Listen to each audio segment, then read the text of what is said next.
So I've got a few of you that have lab tomorrow. The lab actually got shortened just a little bit, just to make you aware. The AA is not working appropriately, and I never could get it to work with another lamp to change the project, so we just kept the copper sulfate. We're just going to do the UV-vis analysis on that. And then we'll let you guys finish up your proposal.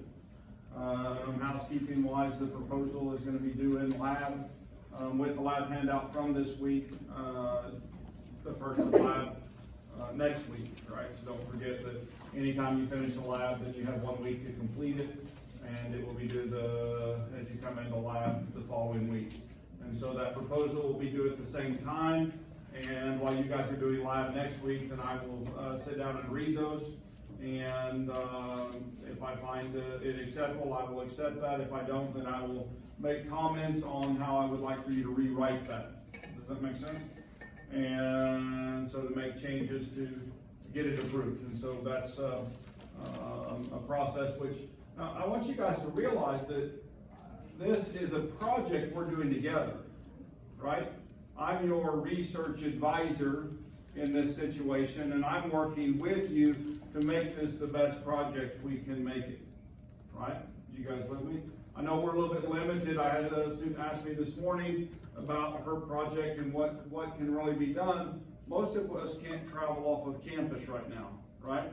And so it's going to have to be one of the campus waterways, and there's really no point sources to target right on campus.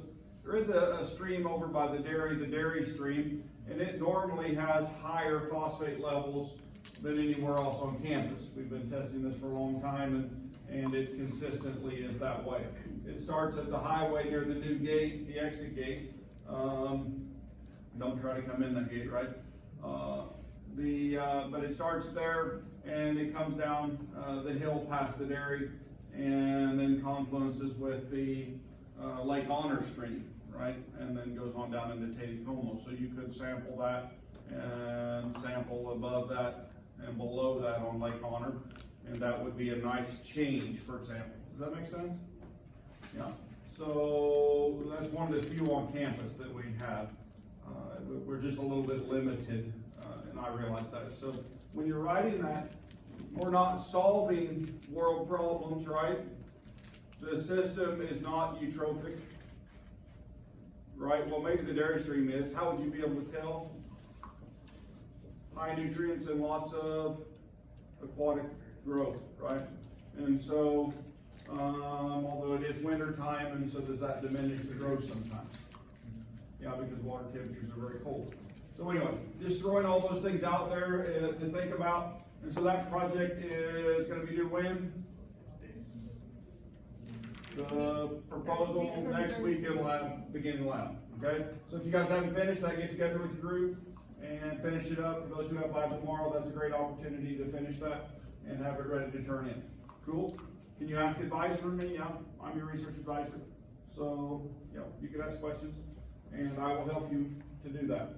When we present these at the end of the year, right, you guys represent the research group by presenting your data. And so we want to present data and experiments which would be respected in the scientific world. And your biologists here at the College of the Ozarks, or engineering professors and so on, they usually come to this and they read your posters and they talk to you about your project. So realize that you'll have that opportunity to explain that to them. It's kind of fun, right? But give you an experience in that way. Any questions on that currently? I still haven't done anything with sapling on the molecular 3D model. I just haven't done that yet. It's been a weird 3 days, and so I haven't made it to that yet. I'll let you know when I do. Anything else housekeeping wise? There's a quiz when? Next Wednesday. And anything else?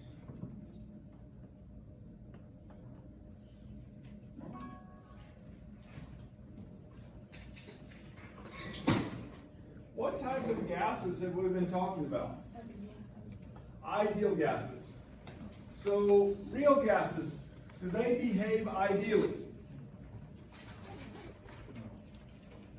not completely, but actually at temperatures like we are standing in right now, nitrogen and oxygen and hydrogen, those act fairly ideally. There's deviations from that, and if you take our physical chemistry course, then you'll actually get to measure some of those deviations. It's really kind of fun, okay? There's a couple of experiments that we do in our PChem sequence that look at deviation from ideal, okay? And there's equations in mathematics that have been put together to look at real gases, right? And so the real gases have finite volume at absolute zero. They don't go to zero volume. The plot we were looking at, the Charles law plot, if I go back to that, I should put one right there. I do this every year. So if I look at the Charles law plot, and I'm talking about the gas volume, right? And in relation to the temperature, the reason we can't go any lower temperature than this is because you can't have less than a zero volume. It's physically impossible, right? And so that's the limit which gives us the temperature of absolute zero. But real gases have finite measurable volume, and so, you guys with me? So it doesn't make it, it can't make it to zero volume with a real gas. So anyway, so that temperature is a theoretical value, all right?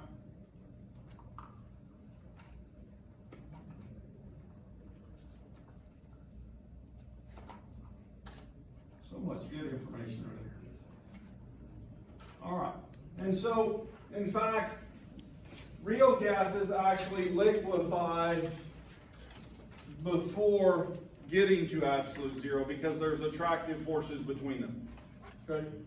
So anyway, there's an equation that your book talks about, which is used to help compensate for these real gas tendencies. Okay? And it's called the van der Waals equation, or the one that we're looking at. And so this van der Waals equation has correction factors for the properties of each real gas, right? These are measured experimentally and then put into a table. And so if you'll notice, you guys see PV and nRT in that equation? Yep. But there's a and B that have been added. Do you see those? Those are table values, and so for air we have a value for A and B. For nitrogen we have a value for A and B, and in fact those two are very close, right? 137 and 136. Oxygen is very close to that too. But if I look at a gas like carbon dioxide, I see a huge shift, okay? Or the magnitude of the A value, right? And 3 times larger. And so what I'm saying is that you use this exactly like the ideal gas law, but if you know the gas you're working with, then you can use the correction factors to account for the attractiveness at the conditions that you're working at. Okay? And so those values are available in literature if you find them. Okay? I picked an English table because the decimals are commas, right? But anyway. Cool? Yeah. Do those values have a specific name, or are they just the? They're van der Waals constants, yeah. So those are 2 correction factors for being real. And so when you're using that equation, then you would find your gas, you would find the A and B, you would plug those in, and then you would solve it just like you do the ideal gas law for the term that you're looking for, right? So you would isolate that algebraically and solve. You just include them. Cool? Yeah. All right. So I think you guys can handle that one. A is attractive forces. The A constant. The B constant is the residual volume. Okay? The B constant is the residual volume.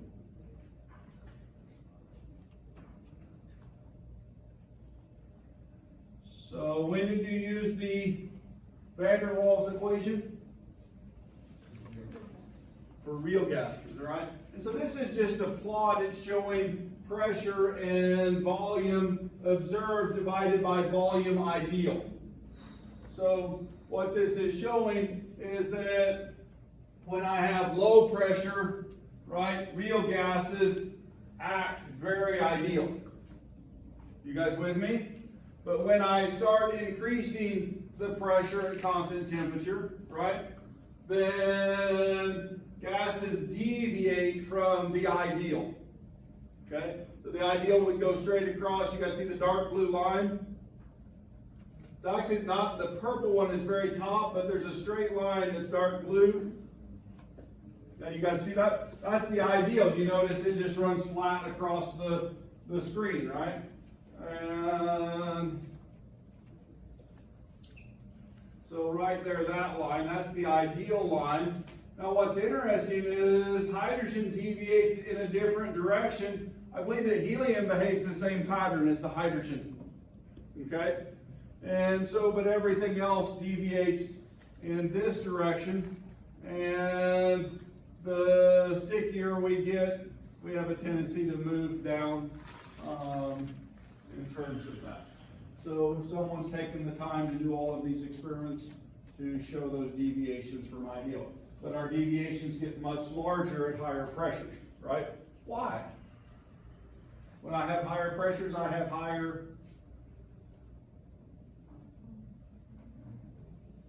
more molecules in a smaller space, so I have more collisions, don't I? Right? And so they're pushed together, so that stickiness has a bigger effect than when I have very few atoms present. Cool? All right. Real versus ideal, right? We're getting ready to make a shift, but the Lin process, let's talk about this. And the Lin process is successive compression and expanding of gases to cool them. We use this for refrigeration, right?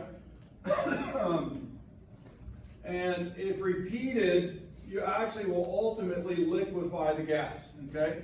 Now, there's actually practical application, and there's a Lin process that operates in Springfield, Missouri that I know of. Many of your gas companies also use this, but an interesting application, and the city of Springfield does this at the Southwest wastewater treatment plant.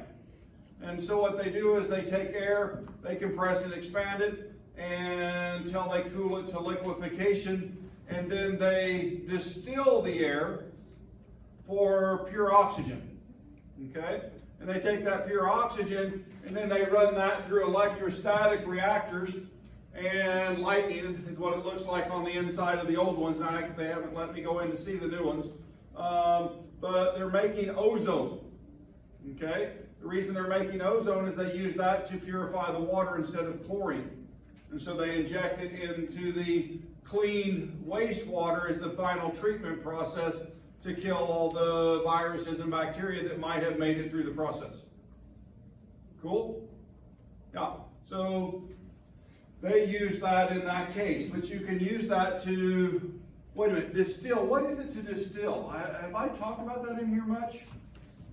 A distillation? Where can you guys think a distillation might be used?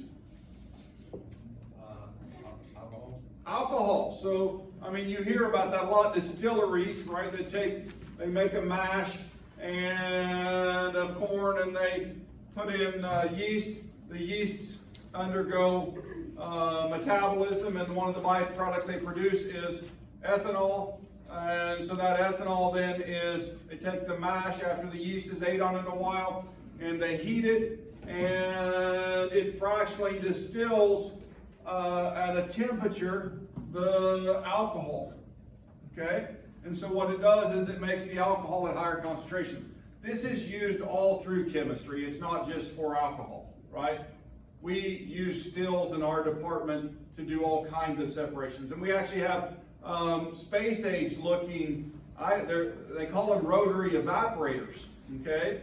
And they're actually still which operates at very low pressure. So when you remove the atmospheric pressure, you make a vacuum, then the boiling point, right, changes.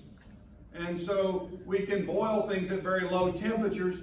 And when you do that, then if it's an organic molecule, it doesn't burn, right, or decompose because of the high temperature. And so it makes a very efficient way to purify something, right? Because each thing has a boiling point, and as it boils, then it will boil at that temperature until that substance is gone, and then the temperature will raise to the compound that's present with the next boiling point. Now, it's not that clean sometimes. Things co-distill. Sticky molecules like water and alcohol, which hydrogen bond, it's hard to make 100% pure alcohol with one distillation. In fact, it's literally impossible. So anyway, so those things happen, but this is going to use that same thing. You take liquefied air, right, and you let the temperature rise, and as you do, when you're at the boiling point of hydrogen, the hydrogen will come off, the helium will come off at its temperature, the oxygen will come off at its temperature, and the nitrogen will come off at its temperature. And they'll boil, and we'll get other gases like argon and so on at their boiling points, okay? And so you let the temperature, you monitor the temperature changes, and so as the temperature is rising, then you divert the gas to a different place. Cool? Yeah. So anyway, liquefied gases can be separated based on their boiling points. That's cool, okay? This is useful. I've often said that combining that with green energy, right? So we have these windmills that sometimes we don't need the electricity, so why not set up gas separators, which I learned a new one the other day. I think I mentioned it. Did I mention it here, the flywheels? Oh yeah, I read about some flywheels that they're making. They're magnetic, they run in a vacuum, they're massive. And so when they're producing extra electricity, they spin the flywheels up to speed. They're easy to maintain because they're operating in a vacuum. And they're set up with coils and magnets. And when they want to take the electricity off of them, they put the magnets in place to pull the electricity. And the coils and magnets in the proximity that the electricity would be generated. And so it takes the energy out of the flywheel. So they're mechanically, instead of battery storage, they're literally mechanically storing this energy in these flywheels. It's kind of cool, isn't it? Yeah. So, but I always thought you could do it. You could liquefy gases, right? You could, number one, steal the products out of that to sell the gases, but then you could actually let it expand to drive the generator when it's not, when extra electricity is needed, right? Now the problem is it's very cold. If water's around, it freezes, and so there's some physical things that would have to be accounted for to make that work. But it's just a thought. Ideas, right? You guys with me? Yeah.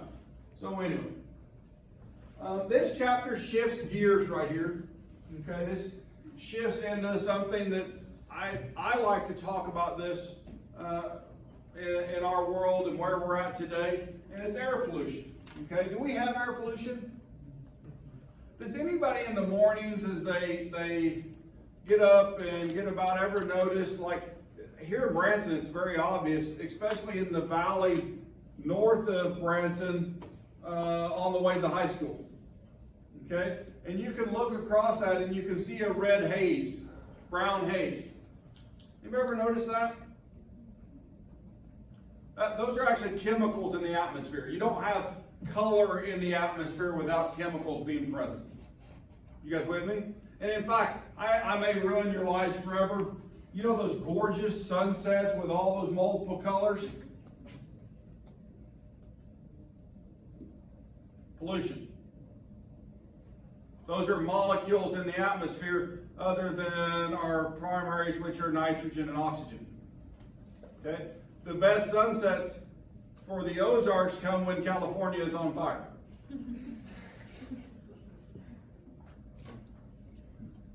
It's crazy, isn't it? Right? I mean, that's a natural process, isn't it? Right? Well, not always. So, air pollutants degrade air quality. We have primary pollutants that are made directly from sources, point sources, And then we have secondary pollutants. Those are pollutants which occur because of chemical change in the atmosphere. So we have particulates, and we actually have different sizes of particulates. We'll talk about that a little bit. We have pollutants in water droplets. Those are called aerosols. They can be very, very small. They can be larger. But the thing that they do is they facilitate chemistry. Okay? And so we'll talk about that a little bit. And in fact, there's some wonderful resources out in the world. Great places to work. Come on. There we go. So, they'd like my feedback. You guys want to get feedback? All right. So, pollution and air quality, or air topics. Pollution and air quality is a big thing. And so that has a discussion of acid rain, ozone layer. Now, the ozone layer, where's that found at? We live in the troposphere. We did a profile of the atmosphere. The ozone layer is not in the troposphere. You guys know that, right? Right? The ozone layer protects us from what? UV light, right? So it absorbs UV light. We'll look at that reaction. It actually happens in the troposphere, but it doesn't protect us here. It's a pollutant here. Okay?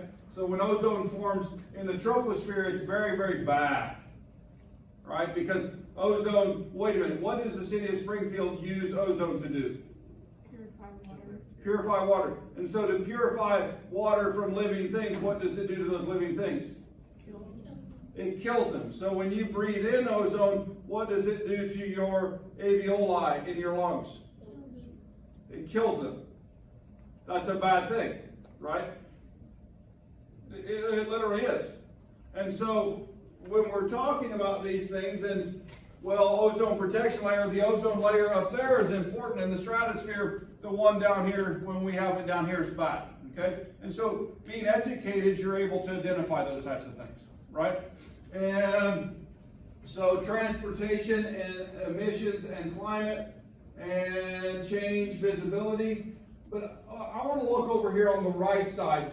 And, well, wait a minute, there is indoor air pollution. We can talk about that too. But we're going to go outside for right now, okay?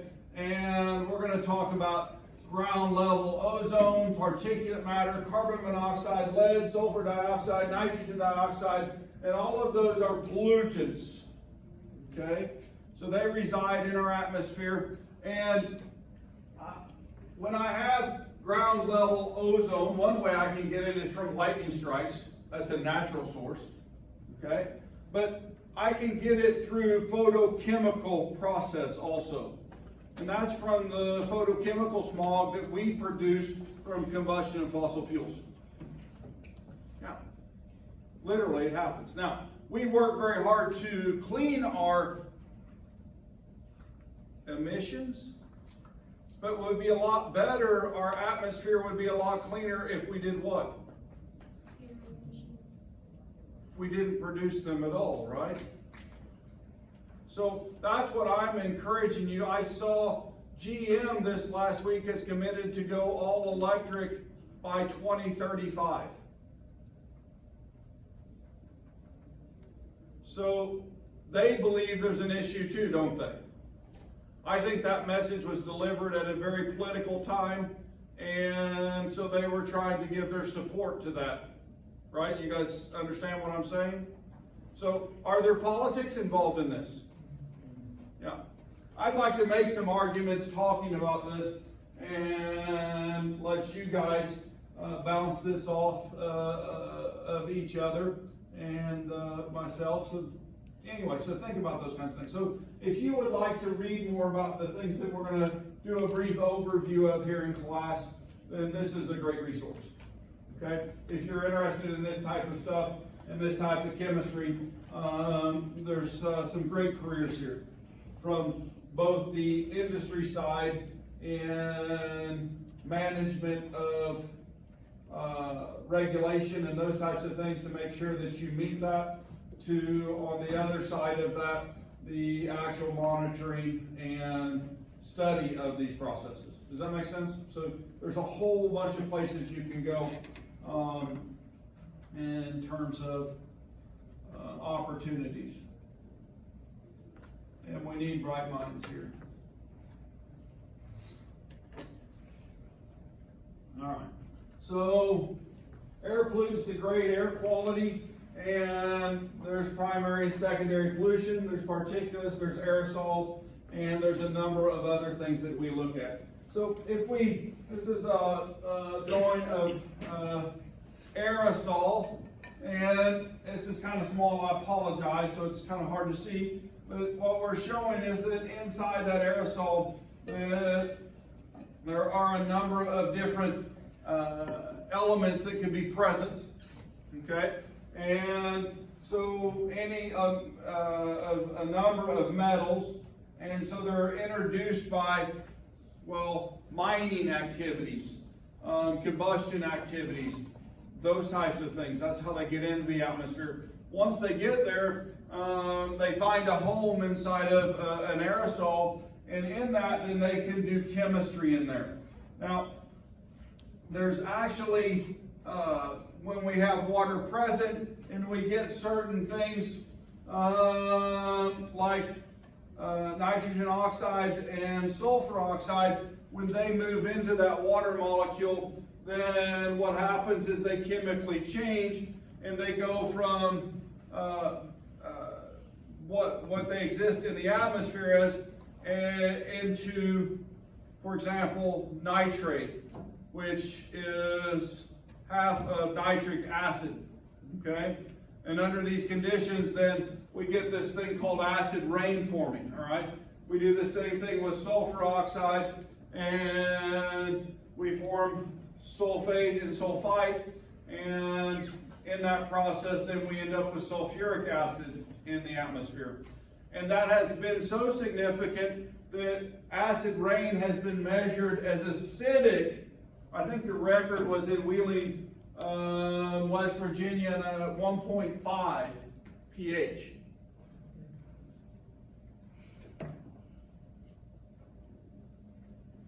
What does that do to infrastructure to have acid raining down on it with liquid? Are acids corrosive? Do they do damage to infrastructure? So does that process cost people in terms of literal dollars of maintenance and those types of things? So if we didn't have that at all, wouldn't we be better off? You guys realize that the sulfur oxides and nitrogen oxides, we're going to call those NOx and SOx, all right? Those are the nicknames for them, that they have been much reduced through pollution control, right? That we don't see acid rain like we used to. Okay? There was a period of time it was very, very bad. What changed?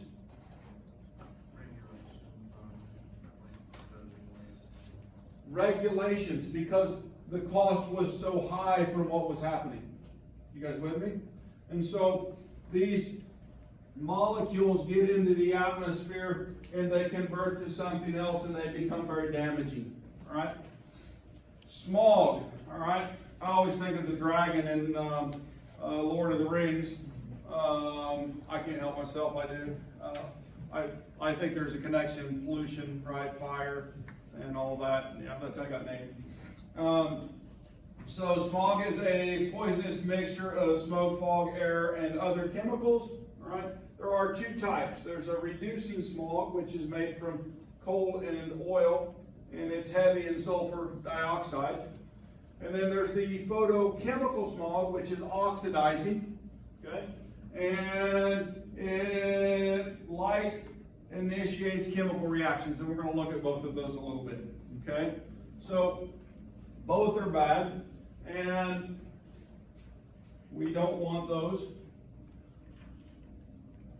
So if we're looking at that photochemical smog, okay, then you guys see the H nu right there, right? Planck's constant times the frequency. So we're talking about a wavelength of light. That's kind of our abbreviation for that wavelength of light. right? It talks about the energy. That's probably very specific for this process, okay? So if I'm looking at this, reactions caused by absorption of light. Can you guys draw the Lewis structure for NO2? Okay? Draw the Lewis structure for NO2.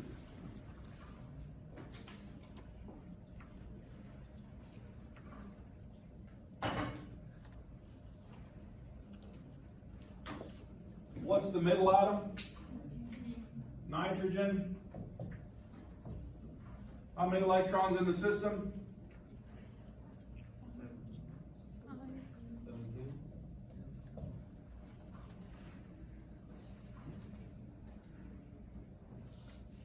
You finding an obvious problem yet? Go ahead and draw it. And what are you going to have? Incomplete lone pair. An unpaired electron, yeah, or an incomplete lone pair. There's a name for that, but go ahead and draw it. I want you guys to get there.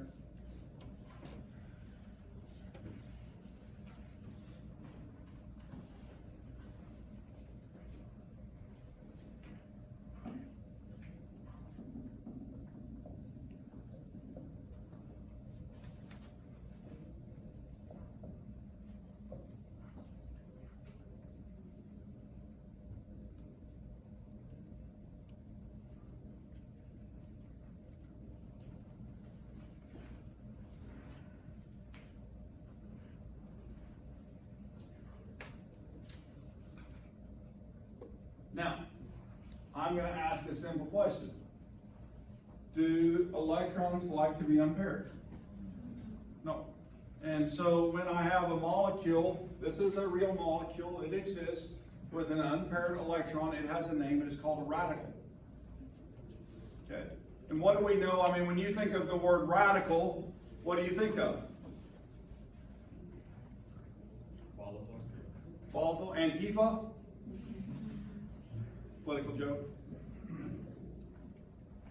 Proud Boy? Another political joke. Right? Extremes on both ends, right? But in molecules, it's literally their reactivity, right? They're highly reactive because they're going to go look to do chemistry. Right? You with me? So they want to react with something else to pair that electron up. So along comes light. At the right wavelength, it interacts with the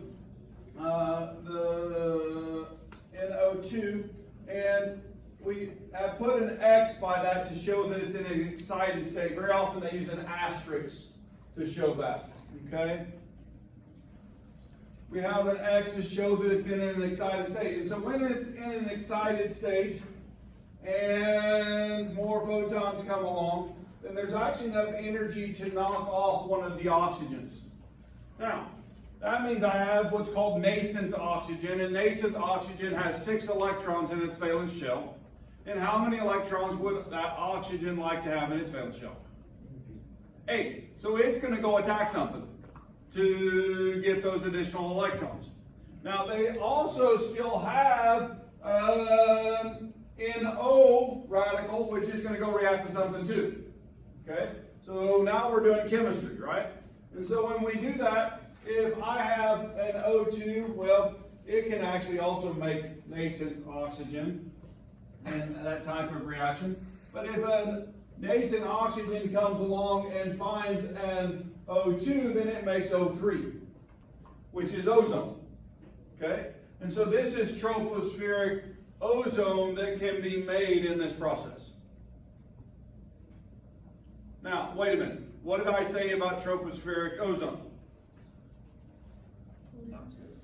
It's not good, is it? And so, where did these things happen in high levels?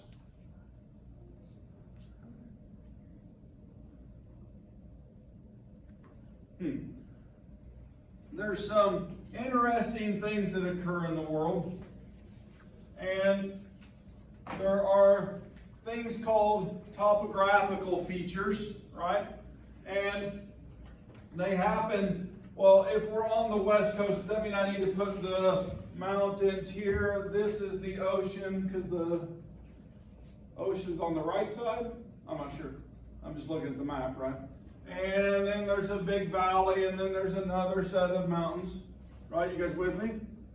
And so then the ocean winds come in and they push, they lift, and they cap this, right? And so when that happens, and then you put buildings there, well, in fact, as this comes off the other side, there's could be a city here too, and it can get capped, right? Yeah. So inside of those domes, when the air can't mix well and the ozone can't go on, then your photochemical smog gets trapped, and the people in those places are exposed to much higher levels. You guys with me? Yeah. And so this is a real phenomenon. This really occurs. And so molecules like ozone get trapped. I'm going to skip this for just a minute. We'll come back to that. Okay. And so then we can start looking at acid rain. I'm going to jump on down. Let's just go down a little bit, just for a minute. I know where I want to go. I want to go right to here. So here's a place that conditions like that happen, right? In London, smog is trapped because of a marine inversion, okay? And in 1873, 700 people died. 1911, 1150 died. In 1952, there was 4,000 deaths that occurred from one pollution event. The air became so toxic.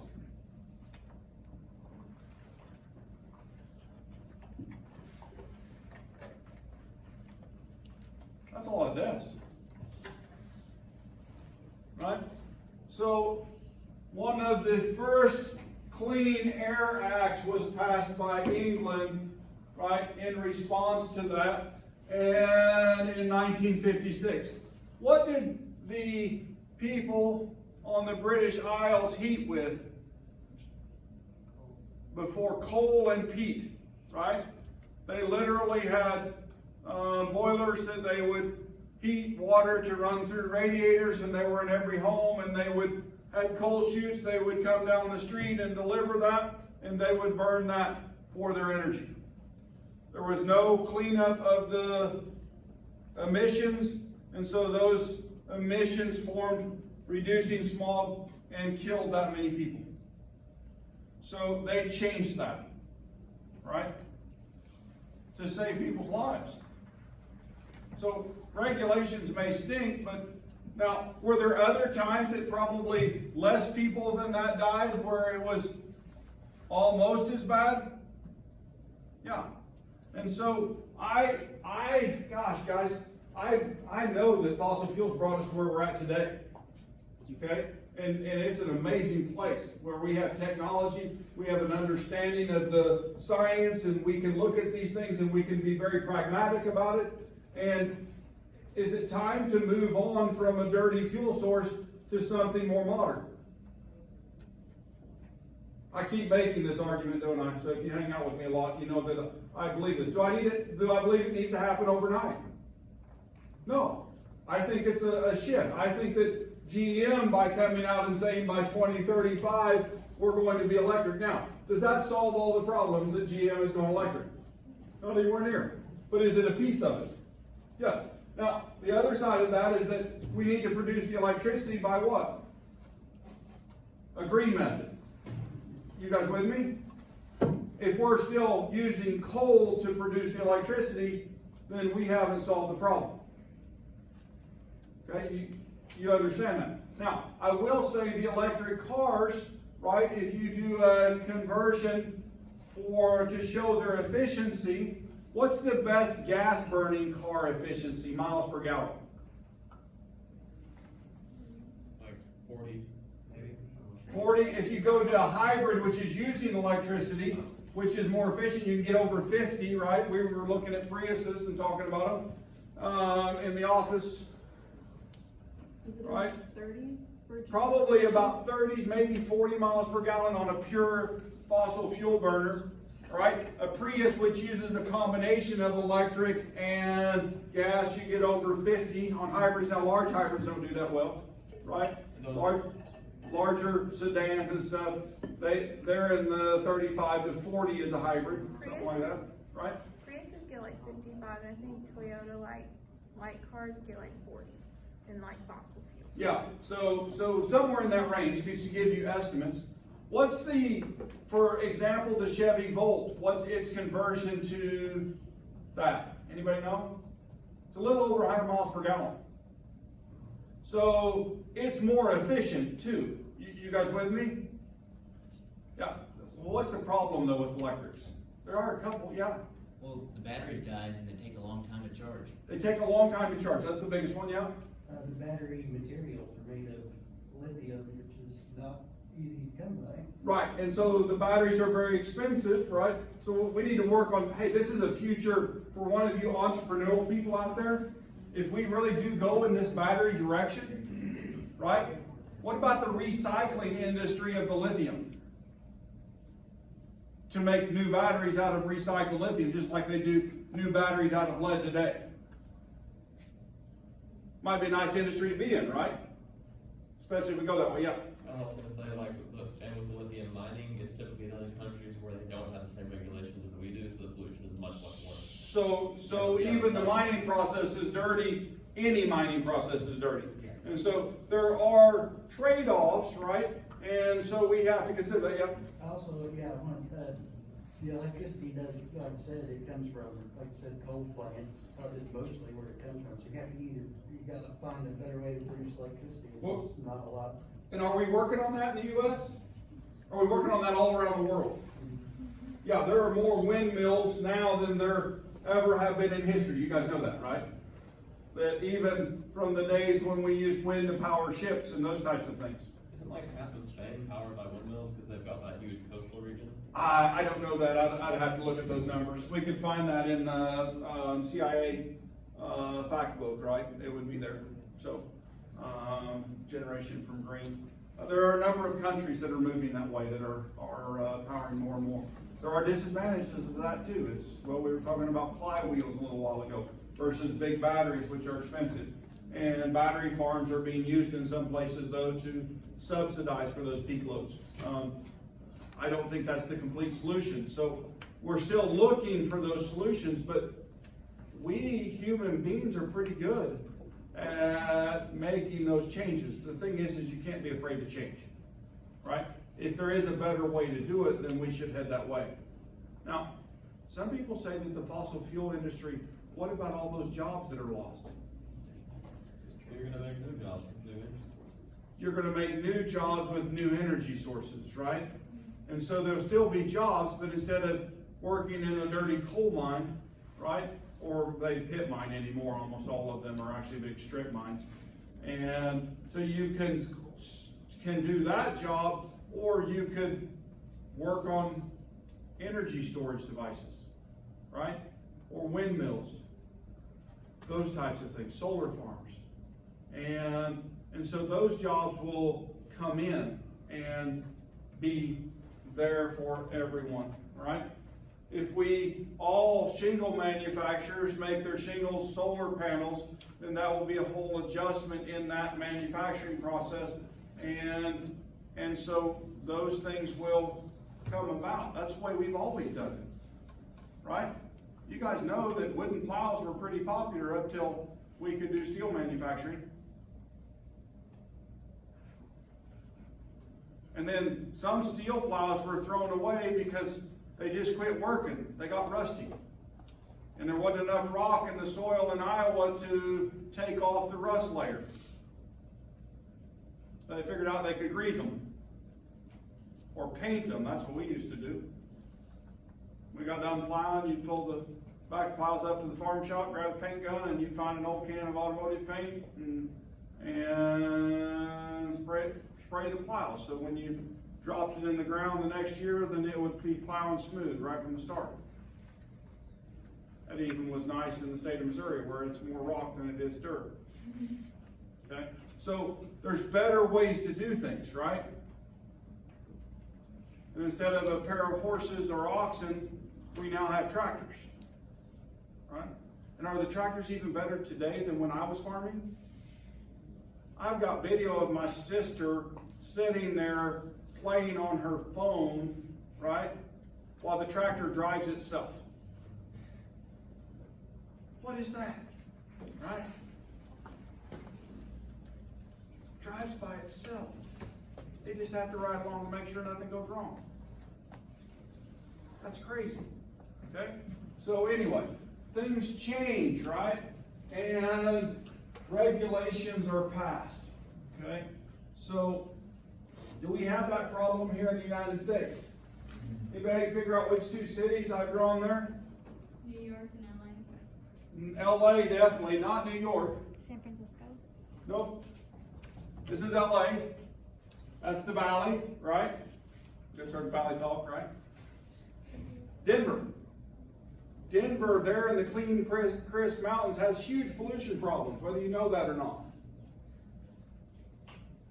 They get inversions that cap the city, and they have no burn days. You can't burn your firewood in your fireplace. Yeah. So, Los Angeles and Denver, lots of cars, lots of sun. The Los Angeles one is a marine inversion. And the topography resists mixing. And in 1965, the ozone reached 0.58 parts per billion. The standard is 0.08. That's a huge amount of ozone, guys. If you don't believe it, then here's some pictures of LA back in the 70s. That's actually 89, so that's even newer. That's after our act, which was supposed to control that. This is showing that photochemical smog, and it shows that we have the nitrogen oxide going to NO2, then to ozone, and around noon, and then that comes back down, right? And so there actually should be a second peak, I believe, in the afternoon during rush hour. But that's just my opinion. I'm looking at that graph thinking, wow, that should be different than that. So anyway, but that's giving you a general idea of what goes on. Cool? So the chemistry is caused by what? Molecule being present and sunshine, right? Got about 3 more minutes. Let's go back. Here's some of the nitrogen oxides that we're talking about, right? We call those NOxes, NOxes, because it could be N2O, NO, NO2, N2O4, all of those participate. Those are all oxides that occur in the combustion process, okay? Now we have things to remove those. The sulfur oxides are SO2 and SO3. They can make acid rain, and they can do things like that. I'm done for today. I'll pick up and we'll finish this chapter next time, just a couple slides, and we'll start on chapter 11.